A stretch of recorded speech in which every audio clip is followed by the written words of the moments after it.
Hello and welcome to American Friction, the US politics podcast that's ambivalent about what it is, whatever. I'm a guy called Jacob Jarvis, I guess. And I'm just a guy staring at a microphone, asking it to love him. I'm Chris Jones. Right, shall we do the podcast then, Chris? Yeah, if you want. Well, I think we should. I really think we should. So, America has suffered for months of Trump's second term, and to the naked eye, it appears as though his power is going relatively unchecked, and Congress is quite frankly missing in action. How badly has Congress ceded its power to Trump, and is there a way back to regaining control of government? Well, joining us to get into it all is our favourite guest of many. We've got lots of favourite guests. Casey's the favourite, though. Casey is the favourite, actually. He's staring me down the barrel right now as I talk about this and sweat profusely. But he's back. Casey, thanks for coming back. Man, you're welcome. The favorite of among many favorites. It's almost meaningless. Yeah, you are. Everyone's our favourite. Well, there's everyone. No, Casey's the favourite. Casey is the favourite. Anyway, Casey's so favourite we haven't said who he is for anyone who hasn't listened in before as well. So Casey, but he's our favourite. He's the host of the Mastering the Room podcast and author of We Hold These Truths: How to Spot the Myths That Are Holding America Back. And he's a doctor too. He's a doctor. So, yeah, the doctor's back. He's our favourite. He's got good credentials. Chris, this is an incredibly unhinged intro to this podcast. But let's get into some questions, some actual questions. And here's one for you, Casey. Take a load of this. How irrelevant has Congress become under Trump? Whoa! Okay. I am not ambivalent about this. So before to add into your intro that was gleaming, I am now a professor at George Washington University. But before that, I was on the Hill as a staffer for Congress. Yep. I am a first branch type of person that this system was designed. We say co-equal branches of government. It was never supposed to be that way. It was not even pretended to be that way. It was the first branch Congress on purpose. And so to see how far Congress has fallen, not just under Trump, by the way, but exacerbated under Trump in a lot of different ways, where Congress has removed itself from powers that are explicitly and only delegated to them. And if you know anything about presidents, left, right, center, Democrat, Republican, and especially this one, when they have a Congress willing to defer to them, they are going to claw every piece of that power. They're going to use it to the extreme and just basically dare Congress, dare their own party, especially right now when they're in the majorities, to say, check me. I dare you. Checks and balances that we say we love, I dare you to use them because I know I'm more popular than you are and I am more powerful than you are. And this is where you end up where we are. In terms of the erosion of power that we've seen through Congress, can we see this, more recently in the way that Congress has backed the budget, for example? I know you wrote something where you said that the budget setting process is mostly just theatre. Could you just unpack that a little bit? What do you mean by just theatre?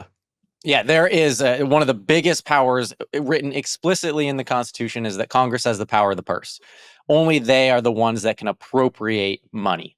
It is then up to the agencies to spend how Congress tells them how to do it. The same way that when I was a teenager, my parents gave me an allowance, and then it was up to me to go actually swipe the credit card and do it. But right now, there is such a big disconnect between how the law is supposed to work of how to appropriate money and then how it's actually carried out. And we see this resulting in a lot of this dysfunction. Number one, that there are supposed to be 12 appropriations bills that are really small and tailored to individual agencies so they can spend time looking at what works, what doesn't, what to spend money on, what not. That has been thrown away since since Bill Clinton was president, which I'm sure a lot of your listeners weren't even alive when that was true. That's the last time they followed their own law of how to appropriate funds. Since then, we have gone from continuing resolution to continuing resolution. Basically, at the deadline, let's just kick the can down the road. Let's not make these big changes. Or when you have the perfect lineup of dominoes, basically a president and a Congress of the same party, they use what's called reconciliation to do whatever they want to do policy-wise. They bash it into this process that was never supposed to be used in this way to get all of their legislative changes, to get all of their budgetary changes, to basically overhaul in the president's name whatever he wants to do. It is just so far removed from a thoughtful, well thought out oversight Yeah. driven type of way of budgeting. And now we have a president basically dictating his terms of how far you can go and keeping the votes to get it done. And it's just a bad way of doing really any type of governing, let alone appropriating. Well, this type of, forget the budget for a minute, this type of governing seems to have spread into, well, more processes, way more processes than just the budget. I know you had Eric Swalwell, a representative, on your podcast, Mastering the Room, recently, and he described it as pro wrestling akin. How problematic is that? It's horrible. What do you mean? This is the exact wrong way to do everything. And this is what happens when you know that you basically got one shot, one bill to do all of your promises, campaign promises, in Trump's first 2 years, right? Until the midterms come up again. When reconciliation is your one vehicle, the one bus that's leaving the station, you try to do everything, which means when that bus is not leaving the station or it's already left the station, you got to do something else with your time. If you're not legislating, you're going to draw up the show. You're going to bring the cameras in. You're going to show your constituents that you are still trying to legislate, but we all know, at least in DC, that one vehicle's already left the station. And so you turn to 11 the show portions of this. And so when you talk about processes, it's not just policy making or it's not just appropriating, but when Congress defers to its president in the way that we're seeing right now, then we erode the precedent of what they're supposed to do. So you'll hear all the time, like, this is not normal, right? What we're doing is not normal. You guys have probably said it. I know I'm a victim of saying it too. The problem is, though, it is normal. This is all my students have ever known. This is all we talk about of like the president-driven policymaking type of environment. And even worse now, it is all these members of Congress know. They don't know any different. They are socialized in this environment. They are told this is the way that it works. They don't know any different. They definitely didn't live through an environment or an era where it was different. And you just keep exacerbating these same problems, including, by the way, I don't want to overlook this, that there is such a lack of oversight of how this does. So not only is it Congress's job to pass the laws, fund the laws, but then they're supposed to oversee how the administration's doing in executing those laws. When you don't want to even check the president on the front end, you're definitely not going to check him on the back end, which is why we see a lot of this grift happening without Congress ever blinking an eye.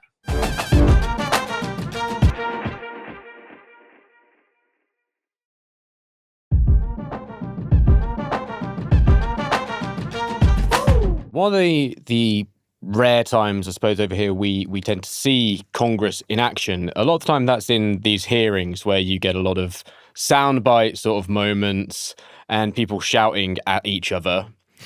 That does seem to be one of the few moments where Democrats are getting a bit of a foothold at the moment, at least of the media agenda, is when they can get someone there and they just look like, frankly, like a fucking idiot. Mm-hmm. Is that proving effective, though, or did it just contribute to the theatre? I don't know. That just seems like one of the moments that peeks through where I go, okay, here's Congress kind of doing its job, but is it just lip service to doing its job? Yes to both. Right. Yeah. And that's where it's hard, right? Is that there are so few opportunities, especially on the House side where it's a majority run institution, right? Like there are so few opportunities for the minority party to affect legislating, to affect policymaking. And if you have those opportunities, then you're not willing to burn all the bridges with the other side who's writing these bills, right? You want your prerogatives to be taken in good faith, which means you got to be basically a human to these people throughout their time. But if you're not involved in the process and you have no opportunity to be involved in the process, you don't give a damn if you burn all those bridges. In fact, you get more popular the more you do it. It is you standing up. This is you fighting. And so when constituents are really upset, and they have been upset with Democrats for not standing up and fighting and stopping this stuff that they promised to stop, the reality is that there's so few opportunities that they take these opportunities in front of the camera, which is what these hearings are, and say, I'm doing my job. Look at how I'm questioning these people. Look how I'm trying to make them look bad at their job. Look at how I'm exposing how little they know about what they're supposed to be doing on a day-to-day basis. It doesn't change the laws. It's not changing what's written in this reconciliation package at all, but it at least is a high-profile action that they're taking when there's so few chances to show that you're trying to stop this stuff. So is it lip service? Yes. And is it important? Yes, because there's no other way to do it when you're actually using the powers of your office, of which there's so few when you're in the minority.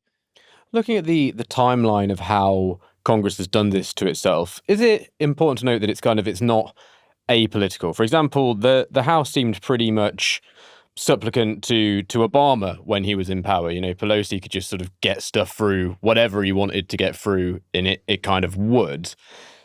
Is this a systemic thing that basically, if the White House and Congress are ruled by the same people, this is going to happen, but then it lingers? But it is important for once to say this isn't just Trump. We have to lay some blame on the Democrats who've gone before them as well.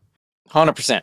Both parties, both presidents are subject to this. But the problem is that in politics, especially in American politics, the pendulum doesn't stop in the middle, right? It always swings hard, and it keeps going until it swings all the way back, and then you overcompensate. And this is just, we've done this for eras. We've done this throughout generations. And right now we're at the far end of what that pendulum is. So when you talk about Obama saying what to get done and Pelosi making it happen, part of that is true, but a part of that is rose-colored glasses of how we remember this. She had to basically threaten to stab her members in the neck unless they followed through on these promises. And that's what made her such an effective leader, is that she could do what Mike Johnson can't. Right? Like where we see these fractions overspill into public meetings, they're voting down rules, they're voting against their leadership. Pelosi did not tolerate that. And in fact, she would ostracize you with a lipstick smile on her face. And Johnson's really struggling with that because his majorities are smaller, plus he has bigger factions within his own party. But the reality is this is both parties. They recognize that policy making is incredibly hard. We have to take advantage of the opportunities, which reconciliation, I guess, is now one of those, and to come through for the promises, because we know the next election is always around the corner. And if we don't prove effectiveness and come through on those promises, then who is going to believe us that we deserve another shot at it? And so you just align these incentive structures, even across branches who should have different incentive structures. You align them because the next election is always coming. It is progress or not, re-election or not. That's just the mindset, and you'll work as a team to do it. Is part of this kind of personality driven, in that even if Congress were to be in a weaker state, if the politicians within Congress were more talented and perhaps a bit more dynamic, they would be able to utilize what's going on a little bit more? And it does, to me, look like there's no one really comparable to Pelosi on either side of the aisle, and there has been a bit of a vacuum. I suppose partially we've seen the sort of primary process and how these things have been run for both parties. But is that the thing, that even if you put all of these guardrails in place, which there still are, you actually do require people with a bit of nous to like make them work? 100%, right? Like there's no LBJs in the Senate right now who can basically bend the institution to his whim and make you say thank you while he does that, right? Like there's no one in that position right now. Pelosi's probably the most successful we've had in a modern era. But the reality is, and we've seen senators kind of pick up these mantras, especially ones who think that they have a path to higher office. Like they'll use this, from Cory Booker to Chris Murphy. They'll use these platforms to get famous. But this is where you always got to remember that one in Congress, even in the Senate, isn't enough for anything. You have to have friends. You have to be able to convince people that this is in their best interest, that stopping someone or standing up or voting against something, making a tough vote, or even negotiating or compromising, which we've seen kind of Senator John Fetterman try to walk that line from Pennsylvania. Like can't be wrong all the time. But this is going to really be a problem for him when he gets into his primary process. So there's all these competing incentive structures, but the institution isn't set up to be successful by one personality. And that's good, because you'd be subject to whoever that personality is as a time. But there's also not enough investment into the coalition building types of, let's bring people along, even if, and especially if they're not members of my party. There's just no one that's investing in that long-term effort, because it's exactly that. It's more long-term than me flipping my camera on and raising money right now on what I'm doing. Well, I'm sure Fetterman can go on more lunches with weird right-wing people, and that'll help him out down the line. Just a question on that, on the point of how there's this constant campaigning going on. So I was reading a piece by Charlie Hunt, who I believe co-authored a book with you. Yeah. He wrote in this piece about political nationalization. Yeah. Is that what we're seeing here? Is that part of what is weakening Congress? Is because, as you say, everyone is just kind of going, I want to be on Fox News, or I want to be the new MSNBC darling, because that will help them back home. But actually, they maybe should be going, I don't know, there's an issue with the water in my state. Get that fixed. 100%. Like when I say politics, and I bet us three would be victim of this too. When I say politics, we think Trump, and we definitely think federal politics. There used to be a saying that all politics is local. It is the exact opposite right now, where even county commissioners are asked, what's your stance on abortion? Or what's your stance? What are you going to do about illegal immigration? When that is not at all their job. But voters are thinking about, where can I slot these people? And so nationalization is a big thing. It is a big problem. It is a big trend, counter to us being more invested in our local politicians. But there's other ones too, and a lot of them are on the voter level. But people are so segmented into us versus them mentality that our politics are now our identity in a way that they're used to not be. And so all of these things are just cacophonous and self-reinforcing, that they just line us up, and that members of Congress see them too. Like, all they need to know about an issue is, how does the president feel about it? If he's on my team, then I'm for it. If he's not on my team, then I'm automatically against it. They don't need to. And we see this reflected into people admitting that they don't read the bill that they just voted on. Yeah. Because all they know is that the president said to pass it. Or all they know is the president is not on my team, so I need to be against it.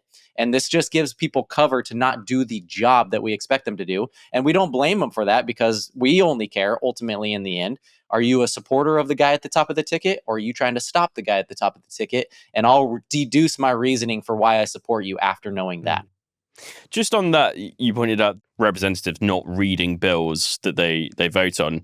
Obviously, Marjorie Taylor Greene, guilty of that very recently, said she wouldn't have voted for the big ugly bill, we're calling it. Tulsi Gabbard said she used ChatGPT to help her with reading something or asking questions around something. Yeah. But is that a new thing? Do you think people expect, well, actually, no, this is two questions. Do you think people expect their representative or members of Congress to actually read bills from end to end? And I mean, does this happen often? So this is another trend too, and for a lot of reasons. If you take my class, we'll have more knowledge of this. But the trend is for bills to get bigger. Someone will say that Congress, every congressional section, you'll see headlines saying this was the least productive Congress ever, right? And they look at the number of laws passed, and it's down, down, down, down, down. But what they won't tell you is the actual pages of those laws are getting bigger and bigger. So the number of pages of statute is actually remaining constant, or if anything, going up, meaning the number of laws that they're actually changing is getting higher, even if the number of laws actually passed, which means they're just using bigger and bigger bills. So when you ask about, is this new and are they not reading these? Some of it's new, and more people are not reading them because they're now 1,000-page bills rather than 100 10-page bills. Right. Mm-hmm. And so if you're 10-page bills, you're going to read those. And so this is new in that there's always been what we call workhorses and show horses in Congress. Show horses are the one that care about the cameras. Workhorses are the ones you never hear about, where you pass them on the street and you're like, that guy's a member of Congress. Those are the ones reading the bill. Right. Those are the people that really care about this, and they really care about it. Even in a 1,000-page bill, they find the sections of the legislation that matter to them and their constituencies. What do they have to defend, and what will change back home? After that, they're like, man, I trust my leaders to have my back. Whoever's writing this, I'm the same party. I trust them to do it. Or if I'm in the minority, I just vote no anyway. And so is it a new phenomenon? Yes. Should we expect our members of Congress to read every piece of legislation? We should, even if we know they're not. Like, it's indefensible to me to say, yeah, let's give them a pass. They're changing entire economies. They're affecting world relationships. You got to know what's in there. Like, it's indefensible after. If you need more time, say that. But to me, I'm really happy that Marjorie Taylor Greene is actually admitting this stuff. It's better that we expose it rather than they pretend or get away with the farce, that they can know everything and how it's going to impact our country, our world 10 years from now, when the bill language just dropped last night. To me, it's more indefensible that you drop the bill language and then within a few hours you vote on it. You can't expect your members to read that. I don't think we should, but we should be more mad at the leaders. They should be more mad at the leaders of withholding all that information when they're doing behind the scenes negotiating. To me, open up the floor, open up the debate, give people time to read it. Then you can take away that defense of them saying, hey, I didn't see this language until 6 minutes ago. Yeah. And I guess that kind of, it just adds to the inefficiency of everything.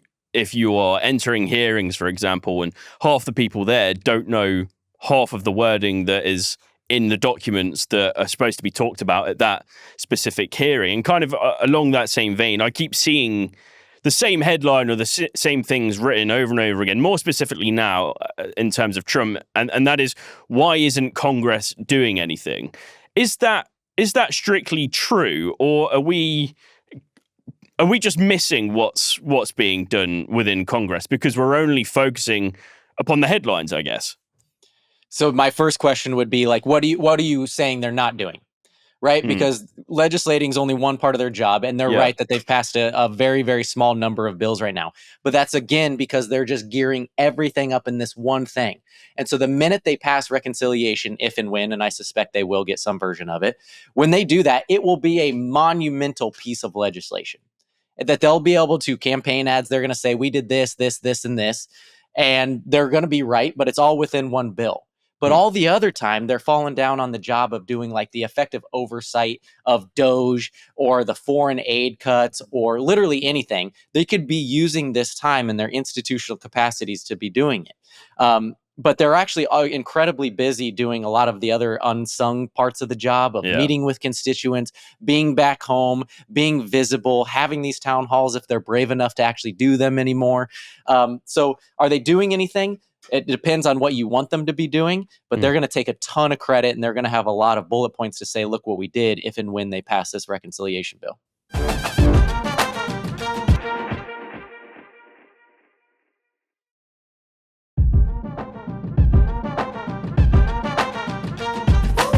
Let's get nerdy for a minute. Something I wanted to ask you Talk about. nerdy. What have we been doing? Has this not been nerdy enough? No, it's been pretty cool so far. Now it's going nerdy. But I wanted to ask you about the Congressional Review Act. I don't know about this in depth, but in some ways... You've not read the whole thing? I haven't read the whole thing. Ridiculous. I would fall down You're the problem. that as a member of Congress. I wouldn't read a full anything. I can guarantee you over half of them haven't read it either. Yeah, so it sounds like, from my loose understanding of it, that it could be a bit of a silver bullet of how Congress can hold some stuff up. Can you talk me through, in layman's terms, what it does, and could it be as powerful as I think it could? And if it could, why aren't they using it more? So the CRA is effectively, it was passed to give the next Congress a chance to, in the very last months of a presidential term, to whatever the president did under the deadline of his time in office running out, that the next Congress can come in and basically say, no, we don't like that anymore. We need to take a vote, but we can rescind that act. The Congress can review the acts that were previously passed in the last days of administration and ultimately rebuke them, right? Under expedited procedures. They're not subject to the filibuster, things like that. It was envisioned as this mechanism to basically, let's not let a president on his way out do everything that he couldn't get done in his first 3.5 years or 7.5 years. And in the first couple instances, that's how it worked. That on a small measures, they're like, this didn't have the votes to pass. Let's take a vote to get rid of it. If we want to readopt it, we can do that in the new Congress. It became a silver bullet when the parties of presidents changed, and especially when congressional majorities matched that new change, where basically whatever they did in not only the last couple months of that administration, but whatever they did at any time, let's look at it. And now that we're in control, let's use the expedited procedures available to us under the CRA to get rid of what they could, in which we didn't have the votes to pass on our own in a normal type of process, right? So the time limits that were envisioned in the CRA and even written within them have been expanded. So instead of like 20 legislative days to review it, they have gotten frisky what it means to be a legislative day. It used to be calendar days. Now it's legislative days, and then that can be extended. And then it gets to your second your question of like, is it a silver bullet and can it be enforced? The problem is that for enforcement, you need votes for enforcement. These things are not self-enforcing, which means you're asking the same people who want to expand its usage to vote to limit its usage, right? So like you are letting the same people say, no, that's not what the CRA says. We can't enforce it that way because we want to make it more long-standing. We want to make it more available to us because we hate what the last 4 years were about. And so now we're not going to enforce the limits written in the actual legislation on us because we want to actually use it to our own and benefit. And so this is, I'll give you a little hint of the personal here. So I said I was a staffer before, but I actually worked at a research agency that Congress relies on. It's only responsible to Congress. And one of my last jobs there was to help new Republicans come in after Trump was elected in the first term, come in and they wanted to expand the CRA, that they don't want to be subject to the time limits, the strict time constraints written in the actual legislation. They were asking us, because we helped write the bill, how do I expand its usage? And we don't necessarily care about the intent of the law. We want to expand the law. And I was forced in a position to, because we are nonpartisan there, we have to respond to whoever's asking these questions. And they were basically saying, tell us how to ignore the law you helped write to eliminate all of the stuff that was passed by the previous administration. And that's when I kind of just threw up my hands and like, I got to go. I got to go. I don't want to be a facilitator of what I know to be wrong and give them advice of how to do it. That was a bad spot to be. So the CRA hits a special part of my soul because it's being used in a way that was absolutely never intended. Well, I know that your stance would be that it's you should treat your opponents how you'd want to be treated, because the pendulum will swing and they're going to come back, and if you screw them over, they're going to screw you over back. But imagining that wasn't how you felt. What rules? Imagine if I felt like you. Got it. Yeah, but what? It feels like Trump is completely warping what America is, what the laws are, what is going on is just. He's going to take advantage of any loophole he can, and he doesn't really care about it anymore. I was speaking to someone based in LA the other day about the riots, and I was sort of asking, sorry, I've called them riots, which is wrong. They're protests which have been whipped up horribly by Trump into something more. But yeah.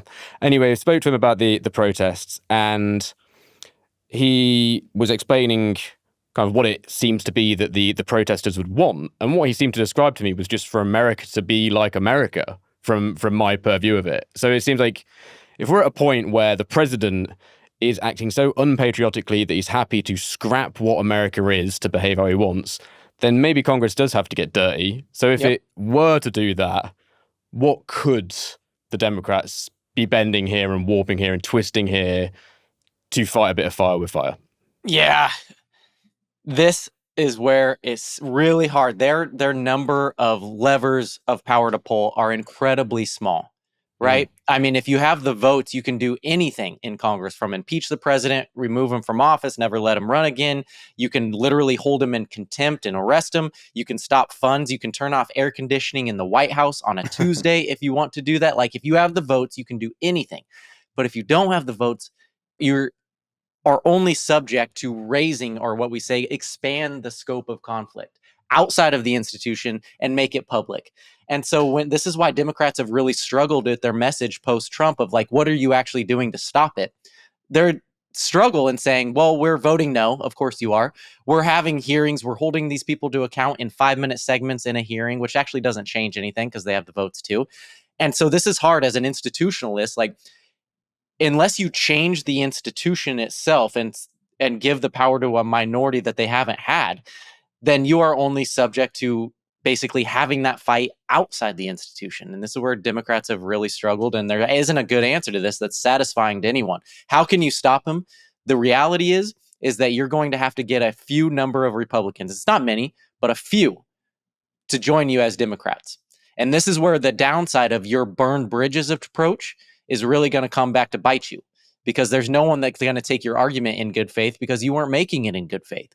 Like, there needs to be some behind the scenes work of people you say this all the time and you shake your head willingly, but the Murkowski, the Collinses, the moderates, whatever it means to be a moderate these days, you got to find some common ground with them. And right now that they're trying to go so public in their fight that those people are actually going to lose ground by joining you on anything than there ever would be to show their moderation by helping you out. Well, Casey, I was really hoping you were going to give us some sort of... you're one of the smartest guys I know, Casey. I thought you were going to be like, well, this is how they could fuck that guy over. Yeah, there's this map in the Library of Congress. All they need to do is break it. Yeah, there's like a golden scarab they can go and find, and it does something. There probably is, actually. Yeah, there might be. Yeah, probably is. But anyway, well, Casey, thank you for talking me through all the problems, even if we haven't managed to solve them all here. Yep. But as always, we really appreciate your time, mate. No, I appreciate you all. Thank you. Listeners, we also appreciate all of you listening, don't we, Chris? We do, yes. This is the, you've written this, Chris. No, I This is the haven't. best US politics podcast ever to have been made, featuring two lads from the East Midlands. But we do need your help to make it greater. And it's really easy to do that. Simply back us on Patreon. If you go to patreon.com/American Friction, you'll find out how you can get episodes ad-free and early, access our Patreon chat community, and just feel nice in the knowledge that you're making sure this this dream podcast can keep on going. So that's patreon.com/American Friction. There's a link in the show notes. We'll speak to you soon.